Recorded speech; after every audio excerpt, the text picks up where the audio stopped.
Class director Shekhar Kammula ఈసారి విభిన్నమైన ప్రయోగం చేస్తున్నాడు. నాగార్జున ధనుష్ కాంబోలో కుబేరా పేరుతో రేర్ మల్టీ స్టారర్ కి శ్రీకారం చుట్టాడు.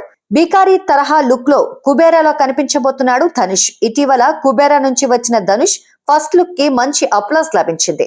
ఇక లేటెస్ట్ గా ఈ మూవీ షెడ్యూల్ బ్యాంకాక్ కి షిఫ్ట్ అయింది.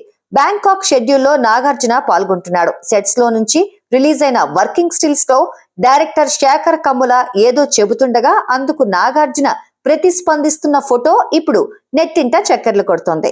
ఈ స్టిల్లో టక్ వేసుకొని స్టైలిష్ గా కనిపిస్తున్నాడు కింగ్.